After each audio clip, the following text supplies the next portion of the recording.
it'll come up on your screen and it'll say it's recording. Yeah. And we're just now connecting Zoom to Facebook. And I'll pop this over here. Okay. Comments. Okay. Good evening, everybody. Welcome to my talk tonight with Dr. Graeme. So Dr. Graeme is a chiropractor and he has developed the most amazing handheld vibrational massager. I've been using mine for, I think we've just spoken about, for 12 years now. And Dr. Graeme, we've got a lot in common. We have got so much in common because both of us want the best for our clients, and we would have them on the table, we'd have them in the room with us, but we wanted to send them home with something, right? We wanted them to be able to do something at home. Was that your thoughts when you designed your massager? Oh, sound again. We've got to get your sound working.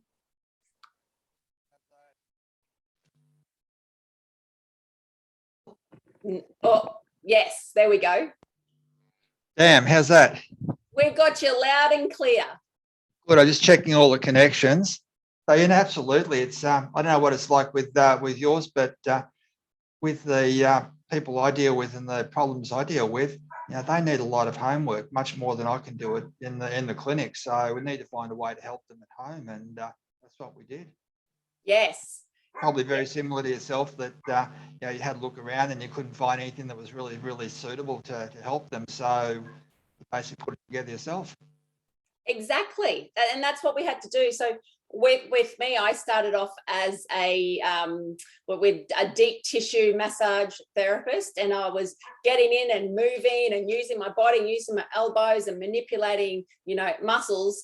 And then I started to feel this lymph, this like thickness in people's body. And I thought, we have to move this. And after 15 or so years, I then developed my gloves that people can use at home. And you coming in and having a treatment, you know, once a week, and like, yes, it's still fantastic to go and see your healthcare practitioner, but the importance of doing self-care at home, yeah, you found that too. Absolutely. I just think you know, I'll put in a lot of my articles now that for chronic, which just means you've had it for a fair while, musculoskeletal type conditions, you know, I'll put down an estimate that you probably need 50 sessions of massage type therapy to get it properly right. And I think that's still probably an underestimate, but you know, no one's going to come in for 50 sessions of massage therapy. So, so what we do is work out, okay, there's some technical things that I need to do. If someone comes into my clinic, you know, they've got a problem, I've got to basically do the examination, diagnostic, work out, keep safe, manage it, all that sort of stuff. And then there's a lot of really, really mundane stuff that needs to be done, you know, like 50 plus times. So if I get them to do some of that at home, well, you know, they've got a chance of getting better.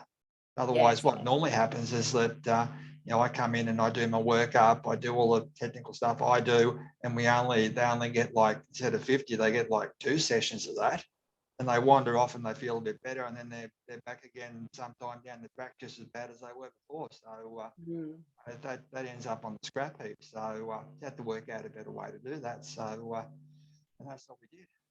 Develop the massage. Got to turn your volume back up a little bit. This is going to be everybody online. Oh, okay. We've got lots. Hello, Rally. Hey, Sammy. Hey, Cass. Hi, Jules. Hey, Donna. Can everybody hear us okay? Just let us know if you can hear us. I'm just waiting for the response there. It seems to come in and out like with some waves. Hang on, okay. Can you hear me okay? Yes. That's fine. I've just put all the cords out of the road, so I can't bump them or anything like that. So it should be fine. I use it all the time to make videos, but now we'll see. That's better. That's better. So it pisses me off in clinic when people come in and you get them, you know, working really well, and then they just go away and do nothing and then come back all broken again. Does that upset you? Like deja vu.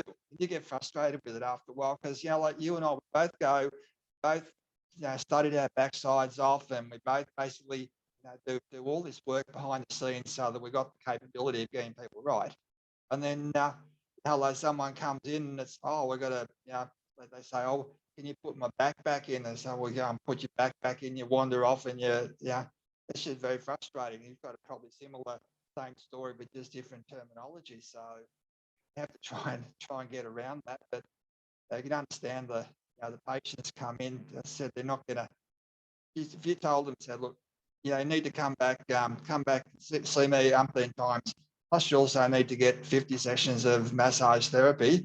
And like I said, that's probably a bit of a conservative estimate. They're going to say, what? Yeah. I'm not going to do it. And that's why they end up in scrap heaps. They end up sort of like, they keep on recurring and relapsing. And then, eventually get to the stage where you can no longer work your miracle cures. And, where they go then, they're off onto the medical scrap heap. They're sort of like the drug companies are going, whoa, beauty. We got you to where we want you. Yeah, got you. Graeme tried really hard, or Chelsea tried really hard, but they got you. So that's basically what happens. So catching something early I'm really big on that. And I teach my girls, I teach my clients to, like, what is your body trying to tell you? And when they feel a niggle, when they feel a symptom coming up in their body, like, that's your body saying, hey, there's something wrong here. Let's do something. And so instead of pushing that underneath the rug until you can't walk, and you walk in like this, it's like we have to encourage everybody to stop. You do. Take a breath. Yeah, absolutely. Absolutely. And you said, like you wait for the niggles, like that is like, you had a car, you would never do that, would you? Don't sort of like wait for your car break down. You go and get it serviced. You keep it in good nick. But, like you get people with their own bodies, okay, well, it niggles, like we're still not going to worry about it. Still going to worry about it. We'll wait till I'm basically broken down the side of the road. We don't one way about a few little, some squeaking noises coming or rattles or won't start properly or whatever. Yes. Don't worry about that. We just wait till we get stuck out in the middle of Nullarbor. Yeah. Yes. And when there's not a lot of options and the stress levels get higher. Yes. There's the stress goes up and you just can't cope. And then you probably look back and you think, shit, I should have done something earlier. And then you get down on yourself and cranky at yourself for not doing something. Yeah, they have that revelation until basically then they go off, and then by the time they feel better, they sort of like all that stuff's forgotten. You know that it's all forgotten, and then they're basically that. Then they've got to go through a re-remembering process next time, and every time they come in, the pressure's on you to try and produce your miracle cure again. Yeah. Get sick of that. Yes, same. Absolutely, you get sick of it. So, I'll put together. Draw the line. And it's, I love working with people who are in the field, on the field with me, and who are prepared to listen, are prepared to give it a go. And they're not just doing smart ass comments from the cheap seats up here. And when they're in and they're committed and they're like, rightio, I know that I've got a lymphatic problem and I want to do something about it. Even if they just start, like they don't have to throw everything in and buy all the new shoes, the new helmet, the new like everything, and turn up for game day, like with everything in a backpack, as just turning up. Just turning up is enough, and to listen and to take little bits, because everything compounds. Everything that you do then changes that whole environment, and you can look back and then in 12 months you can see how far you've come just by doing little bits. Sounds fair. Yeah. Okay, so let's talk. Let's see what online we're saying. Cass, funny story. I just went to get my handheld massager, and it's a Dr. Graeme's. I bought it from Dr. Zoe in Maitland. I haven't been using it, so this will be great. Kick up the bum, Cass. Yes. Yep. They work better when you use them. Yes, they do. They work better. That's the Zoe and Maitland's clinic. Yeah, Maitland's have been good value. They're they seem like really good people. The Maitland's in the Tim and Zoe. Yeah, it's all cool. And then so Kim Cooksley is on, and Kim says hello. I have that massager. It's fantastic. Great. So everyone's going, yeah, love it. Oh, and Cassandra says kick up the bum has been accepted. Very good. Very good. So I've got a fly on my screen, so don't jump. I have to hit it because it's been annoying me. Oh, I missed it. Anyway, sorry. Okay, so let's talk muscle tissue, and let's talk about how when that tissue of your body doesn't get enough oxygen, doesn't get enough nutrients. And and a little bit about your understanding of lymphatic health, because my people hear me rave on about it all the time. But just from your perspective, I'd love you to have a bit of a chat about that. Okay, you've got me a little bit off guard there, when you talk about not getting enough oxygen, not getting enough nutrition, we go back to basics. That all comes in via your bloodstream. Now, the reason you wouldn't be getting enough is that basically if you have the muscles tight, that would be the overwhelming big reason that you're not getting it in there. As a matter of fact, I can't think of any other real reason. There is no other. There is no reasons. Tight muscle. Stress, tightness, whether that could be a postural type thing, whether it could be a musculoskeletal problem, anything like that that's going to cause your muscles to become tight. And that is, one a better word, that's almost the root of all evils, because what happens is that you get the muscles become tight. Then all of a sudden you've got the blood doesn't circulate properly through, and then from your perspective, you need the drainage system working as well, the lymphatics, and actually one of the big difference between the blood coming in and the lymphatics going out is, that the blood comes in under pressure. The lymphatics go out, they've got no pressure. So what you've got is with the lymphatics, you've got soft wall vessels, and they rely on, as you know, the fluids soak into them and they fill up like a bag. And then what happens is you get some change in pressure, like you move and the muscles press on it and it squishes the bag, and it goes out through the one-way valve. And if it just keeps doing that, you've got this series of one-way valves that head out. If there is no pressure in a system like that, it's very easy to block. So if you've got like any sort of pressure whatsoever on those soft wall lymphatic vessels, they're not going to work. They're just going to be completely blocked. And you've got the lymphatic vessels go to basically every cell in your body. The whole plumbing system goes to everywhere, because somewhere within like a couple of cells with any cell, you have to have the drainage system.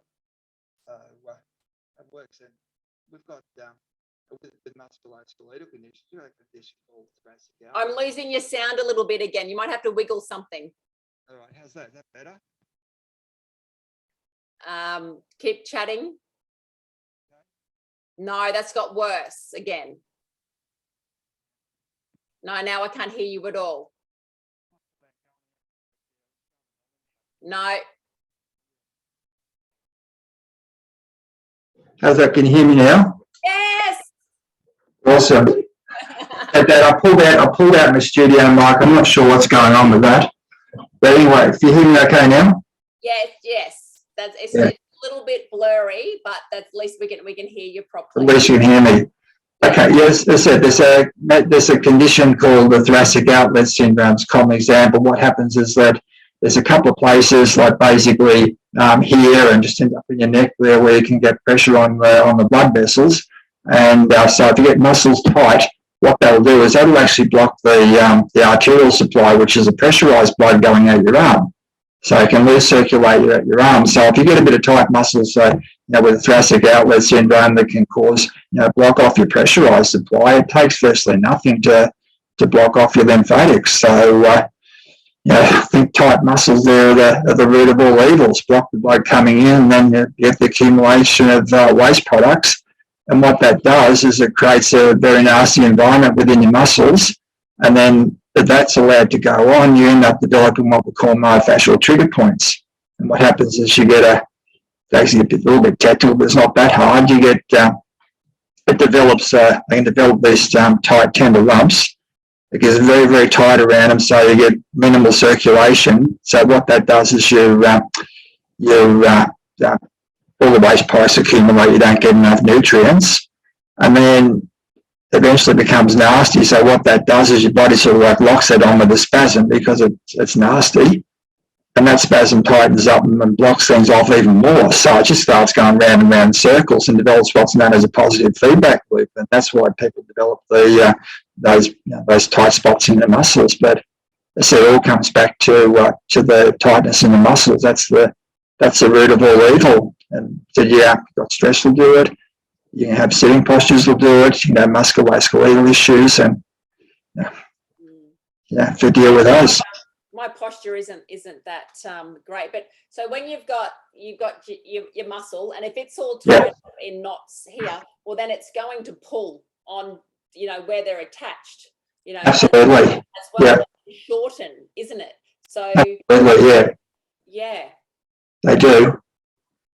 And that can, it gets complicated, but that can actually cause a chain reaction. If you get tightness in one spot, it'll pull on something and cause a pain well away from where the tightness is, and it will also cause a chain reaction. If you get tightness, say on one side of your body, you're going to walk around leaning around like that. So it gets really complicated. And there's one thing I don't want to do, whether it's the same with yourself, but people come in and they just expect a little simplistic answer. Hello, this is out, this is whatever, but it gets really complicated. I'm so glad you said that, because I had a couple of new clients come in today, and it was beautiful. Actually, it was an NDIS lady, and she doesn't have a lot of movement, and she's sore in so many places. She's got hernias in her belly, like blocking lymph, and she goes to a physio, like not to bag physios, but she goes to a physio every week, because she points to her knee. She says she's sore in her knee, so all they do is touch her knee. And it drives me insane, because if somebody comes and tells me that they're sore, down here with the tennis elbow or something here, I'm working up here. Like I'm relieving all of this and then all of that, and then working down. So you're not just working on, that's sore there. Yeah. Oh, tennis elbow. Don't even start on tennis elbow. With tennis elbow, you'll find that what happens there is that I think you can see my forearm, but what happens is you'll get tightness in the muscles. Yeah. These muscles pull on the lateral epicondyle of the outside of the elbow, and it gets sore on the outside of your elbow.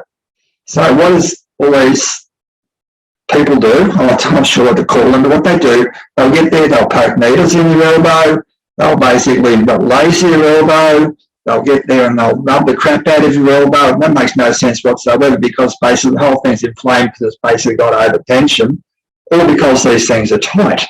Yep. Or, hello, this is an overload thing because these have been tight, so what do? Go and do a whole heap of exercises with them. It's just complete craziness. It really is. So anyway. I'm glad we're on the same page. So let's talk about your, hey, Catherine, good to see you. Let's talk about your massages. So Eunice, my beautiful VA, is online. She can pop the link in for everyone to buy your massager. So they're $110, right? Yeah. $110 for, and on your website, you say, you know what, a lot of these massages are designed to look pretty. So on Instagram and on all the pictures, like they all look pretty. They're not designed to work really well, but they look pretty. And you said that just like the, was it Metallica? the Metallica song. Oh yeah, that's right. What, That's like nothing else matters. I love Metallica. yeah, but I love Metallica. I said that. I did it my way, but nothing. So what I matters? did my way. That's who's that? That's another singer. Yeah. That's like oh, Frank Sinatra or someone, Dean Martin, or one of those dudes. No, the Metallica's Nothing Else Matters. Yeah, So that's what the whole thing is. It has to work properly. yeah, it has. Everything in that machine is there for a functional reason. Yeah. Everything is the shape of the head, the handle that you're holding. Do you know, like for argument's sake, do you know why it's got that ball on the end of the handle? Can you wax? Can you do something off so your hand doesn't? So your hand stops. Yeah, absolutely. Now, just what we are now, just pretend you're massaging behind your shoulders. Now, because you've got that ball on the hand on there, it means you don't have to hold it really tight, do you? Yeah. Because what happens is it won't slip through your hand because of the ball. But you see, a lot of them that look pretty, they got, as you said, they'll have a tapered handle. And that tapered handle, basically, that's going to want to slip through your hand. So the fact that it's got the ball, it means you don't need to grip. You don't need to grip. You're not going to get fatigued. So you're going to do it a lot easier. You're not going to, want a better word, bug yourself up by fatiguing yourself. So everything there's for a functional reason.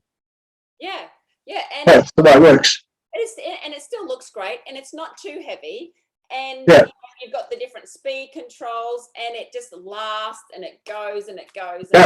It goes, yeah. And so $110, I just think you've done such a good job to keep it reasonable for everybody. Really? How long they last for. Yeah, absolutely love it. I'll tell you a quick story with that one there, Chelsea. What happens is when I first started, I wanted something to build for patients. And I found a factory that made things that would consumers buy, not professionals buy. So I got a factory there, and at the same time, I had another machine which will remain nameless, but it kept on breaking down on me, and I had to keep on sending it up to the agent. It used to cost me $137 plus courier either way to fix it up. And I was getting sick of that. So I thought, well, I'm going to I'll make these machines, and why don't I make them in really, really good parts? And I don't have to spend another $137 plus courier each way to send this machine up the Nowra to get it fixed all the time. So I ended up asking the factory how much it was going to cost them extra to build it with really high quality parts. The whole thing, they built it all commercial grade. And the guy from the factory came back and said, well, look, it's really low. It's going to cost an extra $1.50 each.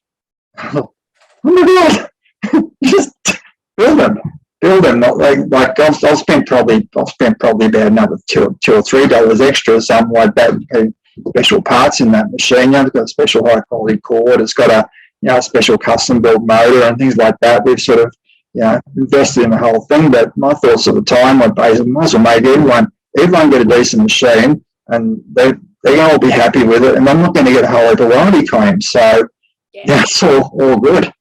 So that's the way we did it. But as you mentioned before about buying links, I hope that link is to yourself there, because what we do is that don't link to me, but definitely make sure it links to you, because people like yourself are very, very important, because you're the ones out there that are basically recommending them and showing people how to use them. I just sort of feel they can buy them off me offline, but I just sort of fill in the gaps between where there's no Chelsea or no Maitlands as they got it before, or there's a lot of clinics around that do it, but I'll fill in the gaps. Yeah, and I feel the same too, because like my clinic in Brisbane, like we're booked out. We're booked out with clients. We have so much fun, and like we're quite busy. So I've started educating and teaching other practitioners how to do what I do. And we've got ladies who are new to massage, who have always loved, like maybe doing some Reiki, doing some healing. So they've done their massage course, and then they've done my training, and now they can then purchase, the massages. They purchase my products. And so they set up their own, instead of me franchising, I love empowering women to have their own business and create their own, Chelsea Jean or lymphatics or like their own business, but take everything that I do, and I'm happy I hand all of that over, happy to share, because we've got a lot of bloody people to heal and fix and do what, there's enough out there for everyone to help each other. Yeah, I know exactly what you mean. Like I'm in a little town called Bairnsdale, and it's when I was running practice, you can only help so many people, but you've worked out a way to leverage that, and like you can go to sleep at night and know you're going to help a lot more people. Yes, that's fine. And I do the same thing. Like I make the machines, but want a better word, well, you're out there doing what you do, and as I put out a lot of information for practitioners, and hopefully they get out of that as well, and so I give them machines and they get the information, and you get to help a lot more people than it would if I was just working the practice in Bairnsdale. Yeah. So, well. Yeah. All right. So using the massager. Sure. There is a couple of, so a lot of the times, what I find really important is to let people know, like to put it on one place and actually hold it on one place and breathe and let that vibration. So talk about vibrational massage with me and the importance of holding it on one. Sure. Okay. This is my theory. I see so many people, whether they're lay people or professionals that should know better. So many people picked it up, and what they do is they use the machine like it's a manual massager. What you do is that my theory is that before they invented massages like this, you've probably seen you've got sticks with balls and things you can use to massage itself. Various contraptions that you use to put pressure on yourself. So what they did is when they tried to motorize it, what they did is they just put a motor behind those. So, and still did the same thing. So what you get is professionals will use their all the techniques they've learned with manual massage. But the way that works is it's a power tool, and you have to sit the machine on, and you let the vibrations penetrate, and those vibrations do the work. And I'm sure you've probably seen articles on the scientific benefits of vibration massage. We list a big heap, but what happens is when the vibrations go in, they penetrate deeply, and they do things like relax your muscles, increase your blood flow, all that sort of stuff, all the good stuff that we expect. So you've got to leave it sit there long enough to do it. And you just got to remember that it's the power tool, and you have to leave the power tool and let it work. One analogy that I use sometimes is you're going from an axe to a chainsaw. Yes. A lot of people, what they do is that the people that will pick up a vibration massager like that, and they get there, and I've got one hand, please. I've got my new quiet head. This is my new quiet head. Did you get one of those? Yes. So we're going to talk about those. So if They're awesome.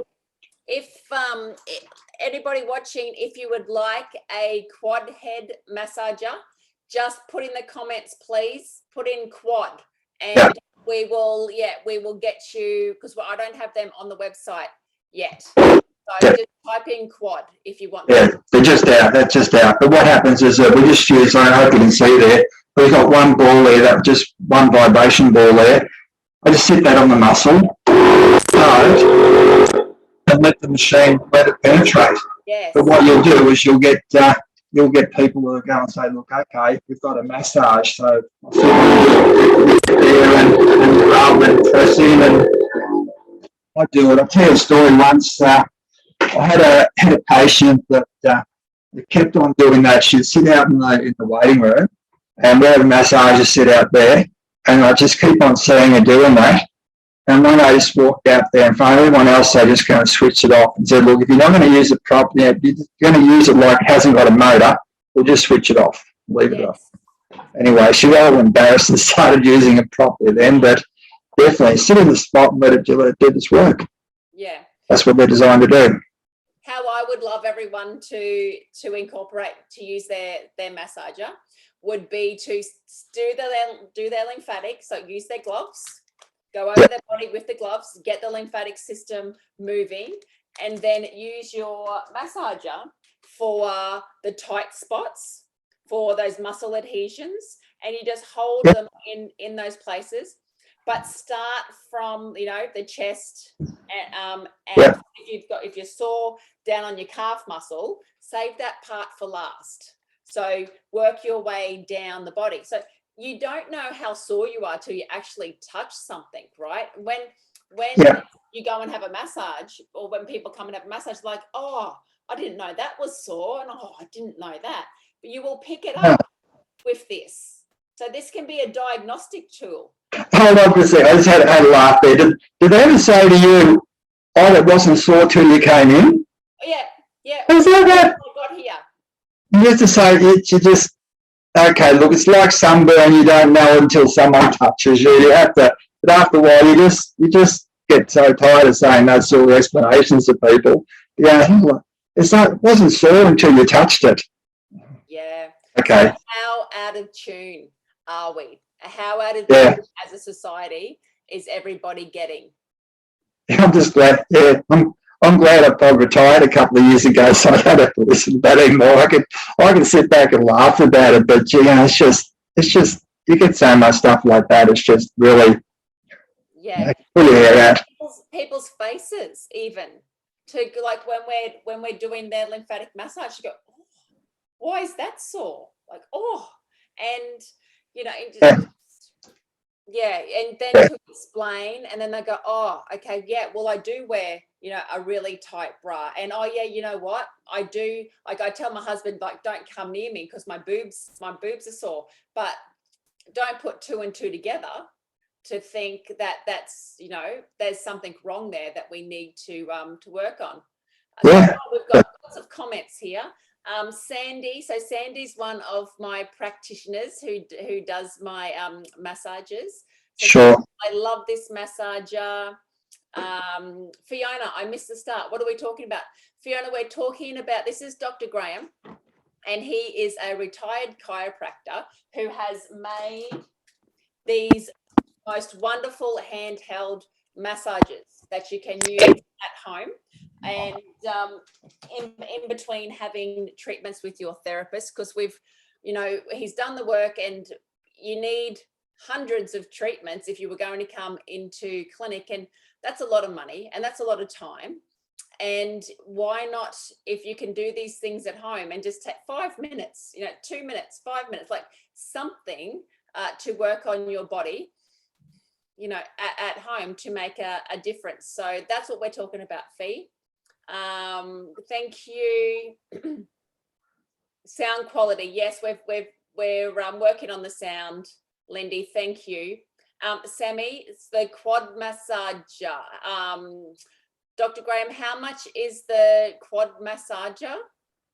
I've got it on the website for $185. 185. So, 185. Yeah. Sammy, $185 for the quad. And someone gets them off me, they've got to pay postage as well. So what we do is I tend to encourage people, the clinics, to sell them for about the same price, but no postage. That way you buy them off people like you. Yeah. So 185, I'll just write that down for the quad, and 110 for the flat. Yep.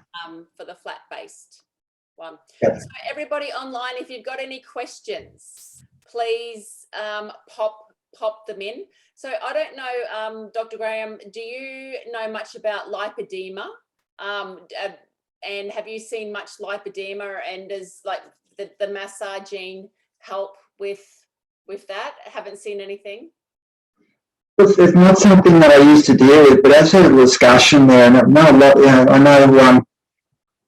I know very, very lot about the anatomy, the physiology, all that sort of stuff there. So we had a good chat about that one, about the principles of dealing with that the other day. So as I said to you, I had a look and see what the scientists have done, and they've done very, very little with the vibration. There was someone that someone had done a trial using a relatively not very, very powerful vibration massager on people's arms, and they found that it did reduce the amount of fluid. The other people have used they've used vibration on breast cancer patients, things like that. But they're pretty much all to to get their musculoskeletal system working properly again after all after everything they go through. So what we've got to do is that with your lymphatic system there, you have to go back to basic principles as to say, okay, how does this lymphatic system work? What sort of things can go wrong with it to stop it working? So what we need to do is you start off with, we said it's this. You've got soft wall tubing with one-way valves. Basically, it gets finer and finer and finer until all the branches go to basically within a very short distance of every cell in the body. You think, what does that lead to? What does it need to work?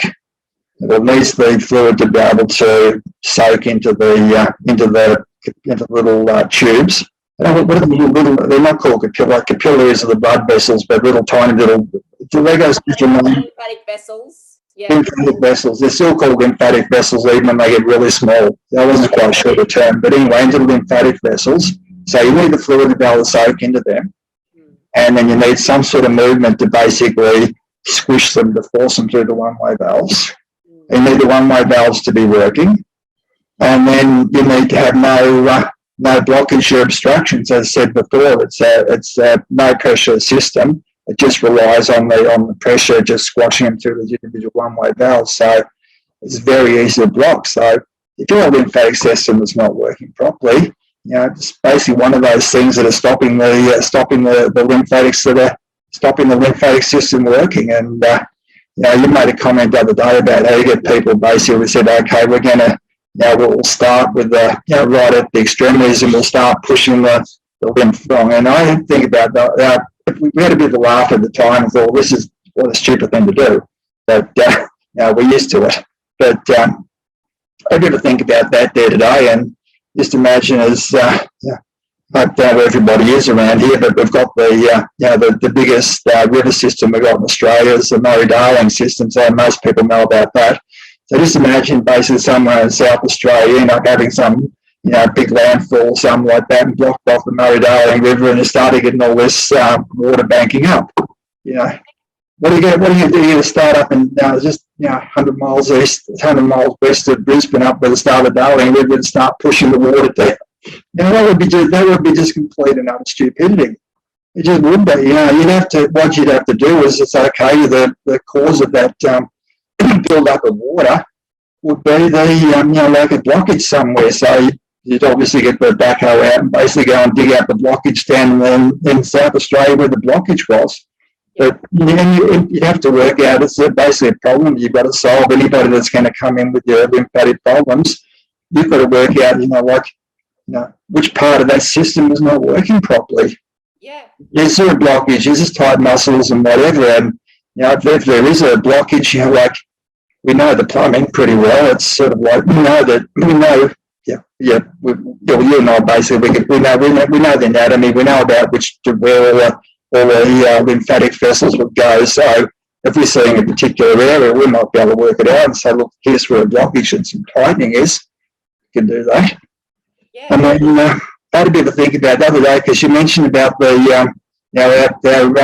our friends, the GPs, with all their funny ideas, and they want to basically go and put compression on things. And I thought, okay, we go back to what we said about what does a lymphatic system need to work. And one of the first thing I said was that it needs to have the fluid to be able to soak into the lymphatic vessels. It needs to be able to do that. And so straight away, as soon as you put the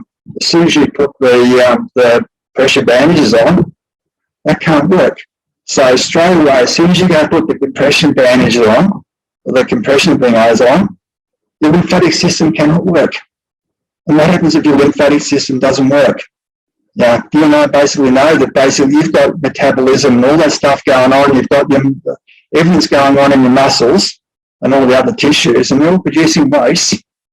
If you put a compression bandage on, a compression thing on, and basically, okay, we're going to block the drainage system, cannot work. What's going to happen? Yeah. It's just crazy. But who are we to have any common sense?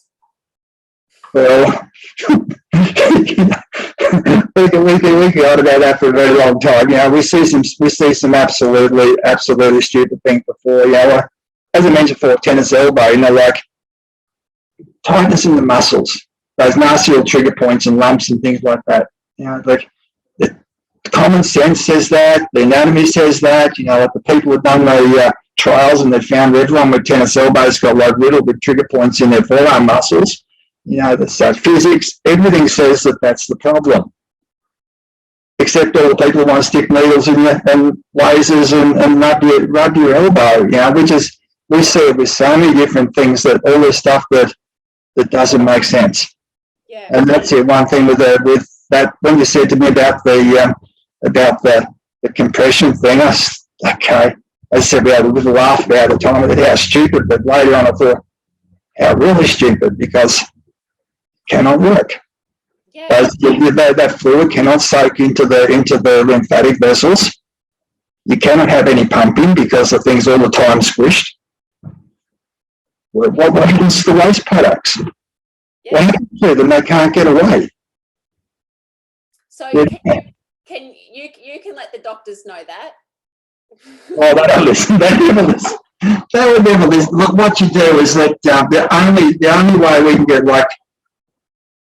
the only way we do is basically we can tell people like our audience here, we can tell them, and like some of them are going to say, okay, that makes sense, and maybe next time they listen to the doctor and then, okay, maybe you're not God.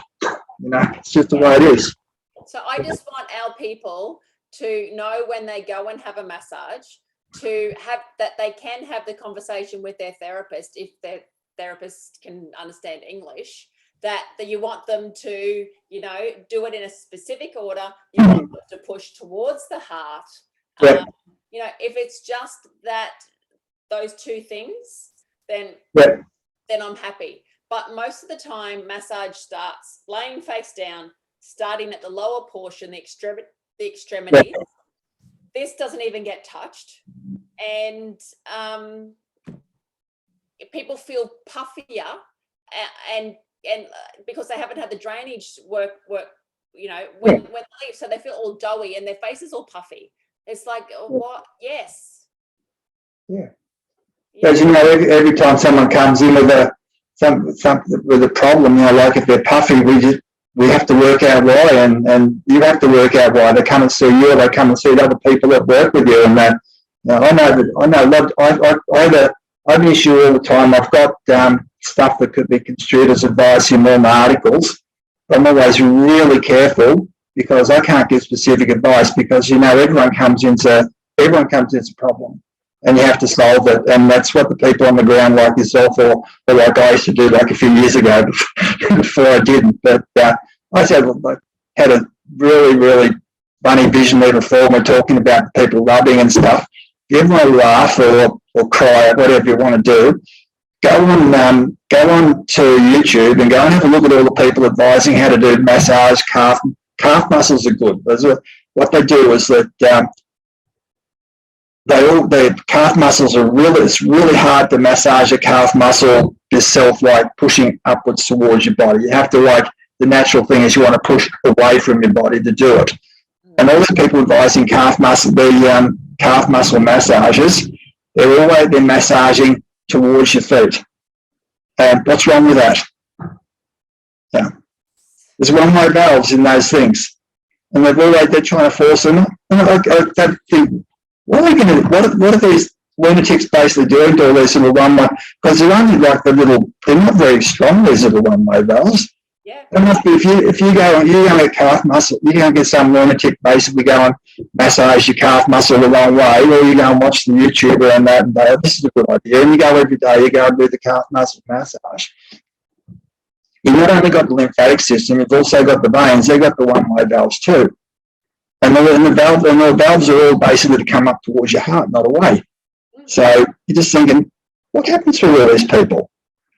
They go, listen, what happens? But, do these valves get buggered up and until they've not got any more valves? Yeah. And then eventually what happens then is basically got no valves, you've got no one-way valves. Yeah, they all close up. Yeah, and the lymphatic system can't work. Yeah. And then what do? They go and get varicose veins or deep vein thrombosis or something like that, or just, the whole system, you get the people wandering around their ankles about that round. What happens? So, all right, we've got some questions. How long do you leave the massager on one spot for? Look, recommend a rough guide about 30 seconds with a really, really nasty spot. We can get, if I'm using it and I know what I'm doing, I'll use it up to 90 seconds, even, for a really nasty deep spot. A particular example might be some of the muscles around your hip. They're really deep, and most people have them really nasty. So I might leave it there for maybe even 120 seconds. But as a general rule, if you stick to 30 seconds, you should be pretty safe. And breathe. Like, don't hold it there and press really hard and go, oh, this is so. No, don't press so hard. You don't need to. It's the vibrations. Yeah, The vibrations that penetrate. That's right. It's nice and soft. Even if you have to put a towel on and then do it through the towel, as long as you can still smile and breathe through it, so you don't have to do it so that it's hard. You don't need to. That's a very, very common mistake. I'm glad you've mentioned that. But a very common mistake is that it's the vibrations that do the work. And you get a lot of people think that they need to press the massager in to have the effect. And it just comes from the old knowledge that they're carrying over with their manual massage techniques. But an analogy you might like to think about is ultrasound. Now, like if people put the ultrasound head on, you've got to put a little bit of that gel on, stuff like that, to get the proper transfer. But you just basically stick the ultrasound on, and ultrasounds can go right through you. You go through, and they can use it for imaging. They can use it for therapeutic purposes, and you can see what have a look at your baby with an ultrasound, and you don't need to press the ultrasound head in. Yeah. Exactly the same thing with the vibration massager. As long as you make a proper contact so the vibration gets transferred, you don't need to push it in. And if you do that, it's going to be counterproductive, because what happens when you have pain? If you push it in and make it sore, it tightens. And what do you want to do with the muscle? Untighten it. So you just don't push it in. Don't being a grinning and bearing it. You don't need to do that. Not at all. Question: is there anywhere you should not use it on? I'm sure you can think of things like maybe not your eyeballs, your skull, there's all sorts of sensitive places that you probably really, really wouldn't want to be using it on. Yeah, bony parts. Bony bits, bony bits. Places that where there's a lot of blood vessels and things like that.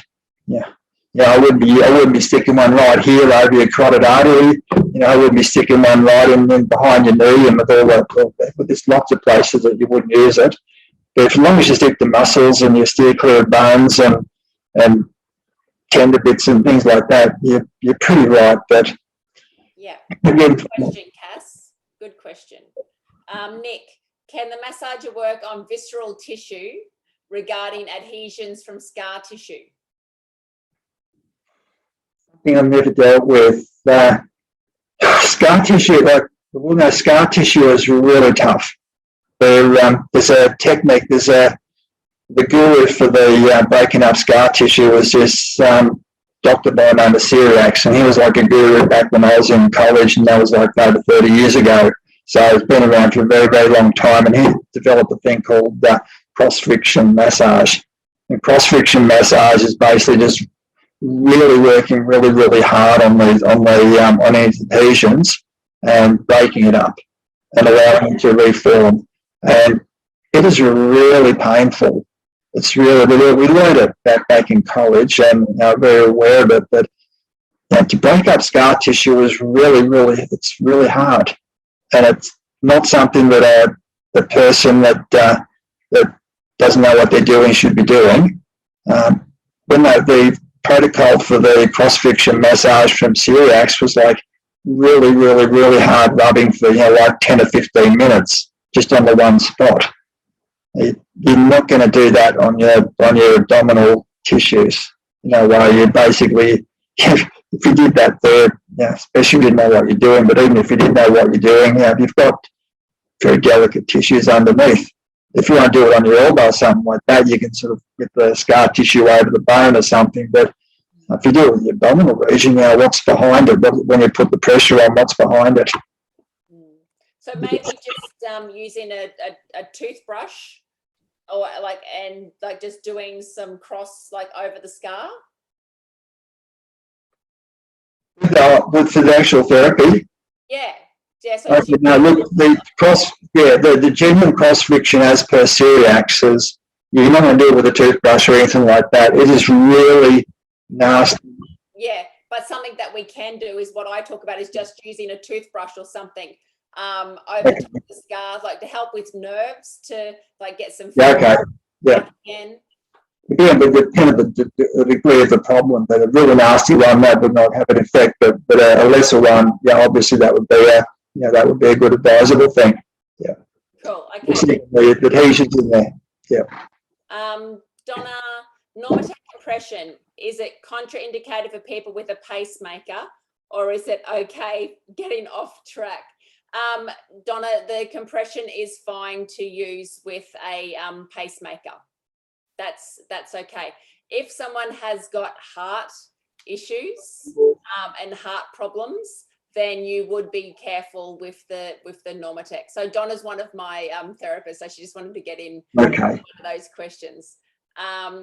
Okay, Catherine. So does the massager basically for sore muscles or sore spots, could that be blocked lymphatic areas as well? Let's say they go hand in hand. Yeah. Hand in hand. The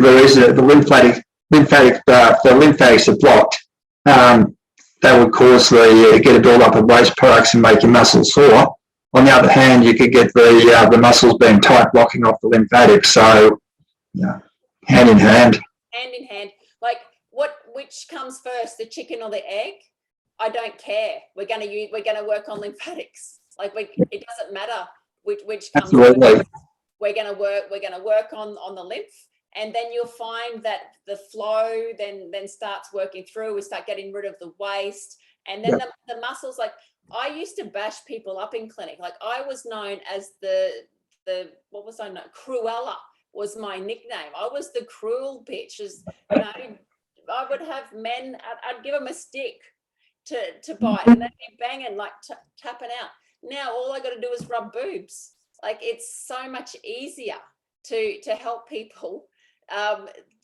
We do the lymphatic movement, and we don't sequence, and we don't have to do a lot of deep tissue stuff anymore.